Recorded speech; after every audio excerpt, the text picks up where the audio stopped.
Hello दोस्तों, this is deal carry. आइए दोस्तों एक बार फिर से हम स्टडी करते हैं बीएन की। सबसे पहले हम देखते हैं डेली टाइम फ्रेम पे। डेली टाइम फ्रेम पे देखिए कि आज की हमारी जो कैंडल बनी है डेली टाइम फ्रेम पे वो काफी अच्छी कैंडल बनी है। हमें दोनों तरफ का मूव मिला है, डाउन साइड का भी एंड अप साइड का। डाउन साइड का मूव मिला है हमें मॉर्निंग के सेशन में, उसके बाद मार्केट ने यहाँ सस्टेन किया एंड लास्ट के जोन में अप में आकर यहाँ पे क्लोजिंग की है। तो ये जो रिजेक्शन दिख रही है, जो आपको विक दिख रही है, ये मॉर्निंग के सेशन का यहाँ पे मूवमेंट था जो कि वापस हो गया थर्ड जोन में। अभी देखिए यहाँ पे मार्केट का लगभग क्लोजिंग नियर नियर आ रहा है हर दिन का। जैसे कि इस प्रीवियस डे का जो क्लोजिंग था वो हमारा 43,050 का था। आज का हमारा क्लोजिंग 200 से 180 से लगभग 200 पॉइंट ऊपर हुआ है एंड उससे प्रीवियस की जो क्लोजिंग थी वो थी 43,020। मींस इसकी और इसकी क्लोजिंग सेम थी। एंड इस कैंडल की अगर हम क्लोजिंग देखें तो इसकी क्लोजिंग और इन तीनों की क्लोजिंग लगभग सेम है। तो पिछले 3 से 4 दिन से लगभग मार्केट एक रेंज को ही फॉलो कर रही है और उसी रेंज के बीच बीच में मूवमेंट दे रही है। अभी हमने यहाँ पे 5 मिनट का टाइम फ्रेम लगाया है। इस 5 मिनट के टाइम फ्रेम को पहले आप ध्यान से देखिए। इस रेंज को अप साइड की एंड डाउन साइड की रेंज को देखिए। 1 2 3 एंड 4।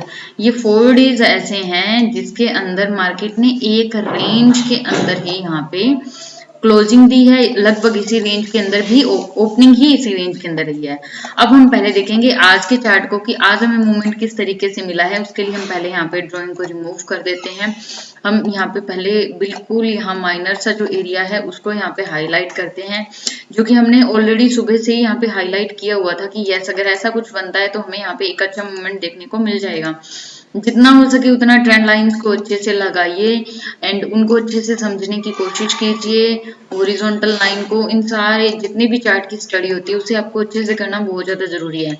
यहाँ पे देखिए ऊपर से नीचे की ओर यहाँ पे एक ट्रेंड लाइन आ रही थी एंड यहाँ पे एक हॉरिजॉन्टल लाइन थी। इन सारे पॉइंट्स को मैंने हाईलाइट कर दिया। ये मॉर्निंग के अंदर जब हमें ट्रेंड लेनी होती है तो हमें इन पॉइंट्स का ध्यान रखना होता है। अब देखिए मॉर्निंग में मार्केट ने क्या किया कि यहाँ पे हल्का सा गैप अप ओपन हुआ एंड फर्स्ट कैंडल जो थी वो काफी अच्छी ग्रीन कैंडल बनी। ग्रीन कैंडल के बाद देखिए अब इस ग्रीन कैंडल का हाई ब्रेक नहीं हो रहा और ये जो ट्रेंड लाइन आ रही है ये भी ब्रेक नहीं हो रही। तो ऐसे में क्या हुआ कि यहाँ पे जितनी भी सेलर्स की पोजीशंस थी उन्होंने मार्केट को अप नहीं जाने दिया और यहीं पे 3 कैंडल में यहीं पे सस्टेन कर दिया। जैसे यहाँ पे लो ब्रेक हुआ डेफिनेटली कि सेलर्स यहाँ पे हैवी थे और वो मार्केट को नीचे लेके आ रहे हैं, तो हमारी जो ट्रेड है वो इसी पॉइंट के ऊपर एक्टिवेट हो जाती है।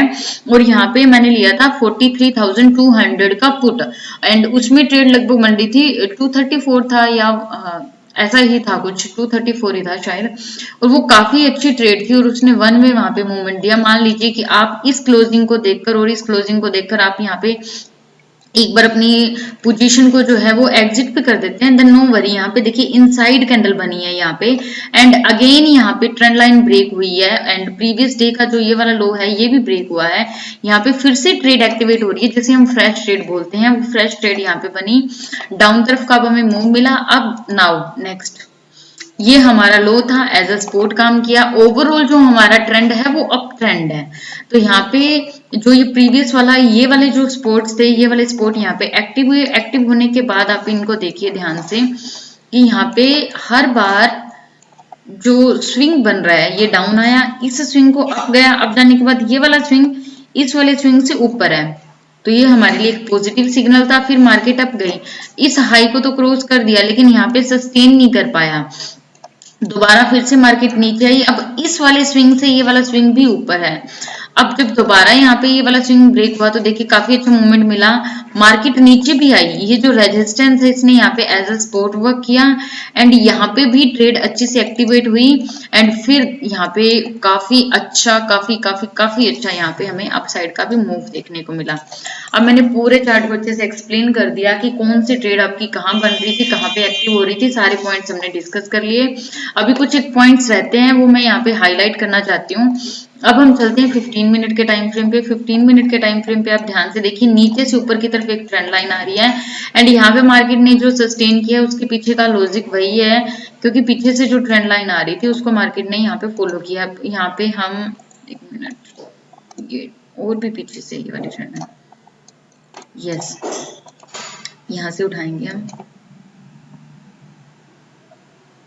ये देखिए इन पॉइंट्स को फॉलो करते हुए यहाँ पे मार्केट में ये यहाँ पे ट्रेंड लाइन फॉलो हुई और इसी का सपोर्ट लेकर मार्केट यहाँ पे अपनी अभी एट लास्ट कंडीशन क्या है, अब हम नेक्स्ट डे के लिए किस तरीके से प्रिपेयर हो सकते हैं उन पॉइंट्स को देखिए।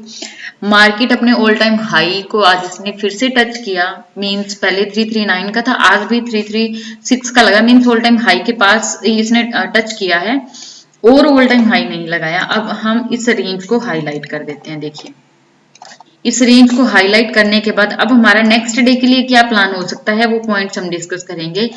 अगर मार्केट इसी रेंज के अंदर कहीं ओपन होती है, मान लीजिए यहीं कहीं ओपन होती है और सस्टेन करने के बाद हाई ब्रेक करती है, डेफिनेटली हमारे लिए बेस्ट ट्रेड बनेगी।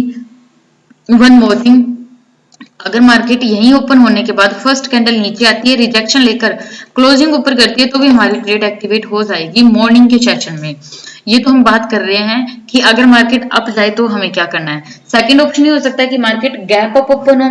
अगर मार्केट गैप अप ओपन होती है तो आप अगर बीटीएसटी लेके गए हैं तो well in good, gap up open के लिए वो आपकी सेल्फ स्टडी है। अगर आप बीटीएसटी लेके गए हैं, बहुत सारे लोग आज एसटीबीटी भी लेके गए होंगे, तो वो लोग जब अपना प्रॉफिट बुक करेंगे तो वहां मार्केट एक बार सस्टेन जरूर करेगी और सस्टेन करने के बाद जब मार्केट दोबारा उस रेंज को क्रॉस करे तब आप अपसाइड के लिए अपनी फ्रेश ट्रेड एक्टिवेट कर सकते हैं। ये हमने दो कंडीशन डिस्कस कर ली अपसाइड के लिए मूव के लिए। अब हम नेक्स्ट बात करते हैं कि अगर मार्केट डाउन की तरफ आए तो मार्केट अगर इसी रेंज के अंदर ओपन होने के बाद अगर ये वाला जो सपोर्ट रेंज है इसे ब्रेक करती है, हम तभी ही ट्रेड लेंगे। इस रेंज के बीच में आपको नहीं घुसना क्योंकि ओवरऑल ट्रेंड अपसाइड का है।